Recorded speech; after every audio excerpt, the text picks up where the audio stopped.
We get the pulse of the business community on what it thinks are the challenges and opportunities this 2019. From inflation to taxes to the U.S.-China trade war, how can local businesses position themselves to come out winners? We're glad that we can have with us this morning a respected businessman, Mr. George Siy, Chairman Emeritus of the Anvil Business Club. He's also behind some of the biggest beauty care line, food and garments brands in the country. Mr. Siy, thank you so much for joining us and Happy New Year. Happy New Year, and thank you for inviting us again.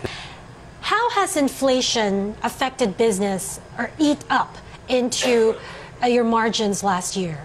Normally, in an inflationary environment like some of the previous crises where there were inflation because of devaluation and these things, and there was recession, it hurts business a lot.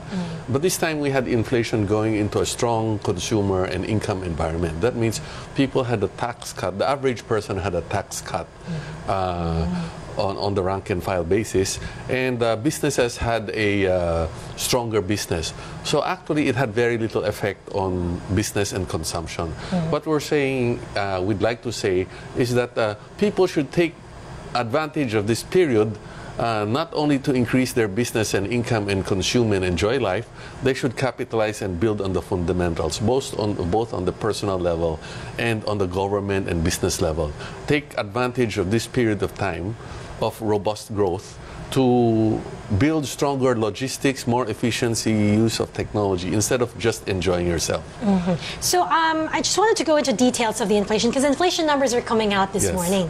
What are your expectations? What's the outlook for this year? You expect inflation to ease? It's a complicated situation because the inflation now is not because of any one factor, say during the oil price crisis. Right now it's a combination because it seems like there's a worldwide war on all fronts. So we're talking about U.S. economy being strong, interest rates going up, so that would affect our foreign exchange rate. But on the other hand, oil went up from $40 to $85 in 2018 and now has dropped back to $45, right? So so the factor of oil, the factor of interest rates, the factor of a trade war, and the factor of our naturally inflationary environment because of our build program, which means that there will be a lot of use of resources and personnel, will create inflation. The question is, how do we manage this? Right now, it's not bad for the citizenry, it's not bad for us, as long as it's managed. Now, how do we make use of this? If we, on the government level, if we make the right decisions of which infrastructure and which loans to take, then it will enable our country to become more competitive, then we'll be better off. If we make the wrong decisions, then we'll be worse off. And then for the individual level, each business has to decide where they're going to invest, how much leverage they're going to take, and the individual people. It's not the time before, let's say on the individual level, since ANC always likes to tell people, you know, how they're going to make use of the situation. It's not really a time to save money if you have the ability to borrow, but you don't want to borrow too much because inflation is going to overtake the asset, overtake the value of your currency. So it's not like 30 years ago where interest rates are high and the asset values are slow in rising. Right now, asset values are rising and you have the interest rates are not as high as before. So you can make intelligent decisions. You should be investing. You don't borrow to consume. If you borrow to invest, you will be better off. Oh, wow. And that is on the outlook that interest rates are going to continue to rise this year. Do you think that will discourage businesses from expanding? Yes, that will discourage a certain level of expansion, but it cannot be helped because our economy is not so big that we can have our own level of interest rates. So we are linked to the US dollar, and so it's useful for us to diversify our economy so that we're not so dependent on the US dollar. We should use different currencies in our basket, different levels of trade that don't only use the US dollar. And if we manage our loans and our accesses to loans, we will be able to take advantage of a lot of concessionary loans, because the trade war is not just a trade war, it's a war also on finance, it's also a war on intellectual property, it's a war on technology. People are trying to tell each other, the US is saying you cannot trade with this or that country, otherwise we will sanction you. So if you if you have the right trading mix, you are not beholden to this. And then you have a lot of choices because, for instance, you can borrow from so many more multilateral institutions. So they're competing. So never have multilateral interest rates been this low. But you have to make intelligent decisions. Some people are talking about the debt trap. But the debt trap is more a reflection of the personality and abilities of the borrower than the lender. Except in cases when it is imposed on you. That means if you don't have a choice of lender, then the lender may take advantage of you. If you have a choice of lenders and loans, and you make the wrong decisions, don't blame anyone else. So the Filipino has to learn to take responsibility for their own decisions. So it's our government, our people working together. You mentioned debt trap. It's a phrase that's always associated to China. Yes, very unfairly so because very unfairly so because historically the takeovers of sovereignty of countries and companies has been all by the IMF and World Bank. And when those older, you're too young, but those older people at my age, we remember at least two situations in the '98 crisis and in the 1980s financial crisis. The IMF World Bank induced the Philippines to have interest rates as high as 45%. 45%, and all these companies were forced to close down, were not allowed to assist them. The foreign companies and investment houses came in and bought the companies at 10 cents to the peso and sold it out at 30, 40 cents. They tripled, quadrupled their money. Whereas China is not forcing you to do anything. So historically, this has been a problem of the IMF World Bank and not of China. So, and in fact, they're saying, in fact, Forbes has been, Forbes magazine, supposed to be a business magazine, has been saying that China is lending at 10 to 20%, and so have the local media picked it up. But there's no loan above 3 to 4%. And they're pointing out Japan's loans are lower, but the prices of the projects are much higher. So you have to make an intelligent decision between capital cost and the cost of capital. I mean, meaning the interest rate versus the cost of the project.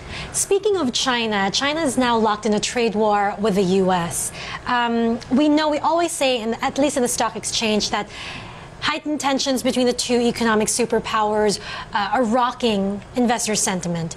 But beyond sentiment, has this trade war affected fundamentally businesses like yours, for better or worse? Our businesses in the Philippines, since it has affected many of the businesses in production, in some areas like agriculture and, let's say, wearables, garments, shoes, orders have increased. In fact, investments, a lot of investors are coming to examine the Philippines, and they have put up factories. But the bulk, we have to say that the bulk of the investments, in the end, they have decided to put in Vietnam and Thailand and these countries where the logistics are more developed than ours. But if we are able to develop our railways, I think this will improve the situation greatly. In our businesses, since a lot of our businesses are now in the service sector and caters to markets that includes tourists, so we've actually benefited from this trade war. But the biggest beneficiaries have been Vietnam. So that means that our sales of consumer goods have improved because of the strong business environment here, but also because of a lot of tourists. Property has weakened a little because of interest rates on the local local sales, but then there's a lot of interest on the industrial front, which includes a lot of manufacturers from elsewhere. You mentioned manufacturing. You guys make a lot of the jeans. Yes, you carry two big brands. Yes. Phil Pacific is maybe one of the few companies that still produces most of its garments here. Most of Would the people. Would you say 80%? Yes, more than 80%. Wow, okay. But the majority are, producing abroad. We have been able, as an association, together with close ties with work with the DTI, been able to convince a good number of factories, more than 20 factories, to relocate here from China and elsewhere to do garments, and they sold more than $500 million of goods last year. Wow. So that has been a good thing, but we have to be careful because currently, although Train 1's effects on tax have been generally as expected, the Train 2's effects because people blame it for the inflation, but actually the inflation had been largely due to the oil, the US dollar, and the trade war. And the factor of 3 to 4% due to the train has been factored in. The train too is important because the idea of taking away so many incentives, we should be selective on what incentives we take away from what industries, because some industries are extremely mobile and they will move because that tax difference of anywhere from 10 to 30% is very important to their viability. And we have to know that now we have it's true that many industries, the incentives are no longer needed, but there are many industries that still need it. Would garments be one of those industries garments that still is need? Very mobile. They can take the machines and move it. And but also we have to talk about the Filipino. Maybe we need to restructure our economy because the Filipinos, most of them, don't want to be in agriculture anymore. Yes. The young people don't. So it's the median myth. age is 52 of the farmer, of the Filipino Actually, farmer. nearly 60.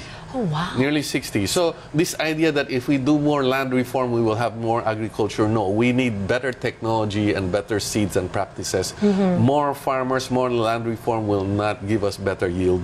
No, our workers, they don't want to go into producing garments. So we have fairly 40+ years old na ang mga workers, no? But we have a lot of BPO workers. Tourism is growing. I just came from Siargao and went to Bohol, and you know, these people in the people from Manila are going to the provinces because using Instagram, they're getting clients from tourists abroad, from Europe and from China and these places. So it's creating a robust environment.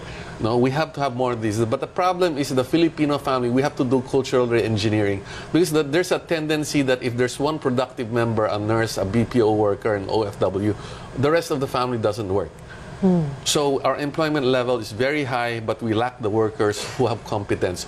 They're relying on that one member. It's very unfair to that one member, and we cannot build our fundamentals if we don't change this outlook. George, we don't have much time. Final question. Between rising inflation, rising interest rates, taxes with the tax reform, uncertainties there, the U.S.-China trade war, one wish list, one wish from the business community that you hope government can address or government can help you with to help you thrive in 2019. Two things the government is doing. You asked for one, but I'll give you two. Okay. One is a lot of laws are being passed now. Some of them are very good structurally, like the anti-red tape law of Sila Zubiri and Sila Angara. But there's also a lot of impositions like this occupational safety officer, which is important to have this inspection. But to have an officer for every company, even small companies, is onerous. We're producing a lot of onerous. So we need balanced lawmaking. So that means a private organization should get involved and be allowed. And the coming elections is very important. It needs to be stable. And we need professional managers in government who can help us navigate the potential turbulence of this trade war. Because it's not just trade, it's affecting currencies, demand, investments, and so many other factors. Fewer politicians, more professional managers. Fewer politics, not fewer politicians, but less politics and more productivity. Okay, on that note, thank you very much, Mr. George, for joining us this morning. It was great having you. Thank you. Great having being here.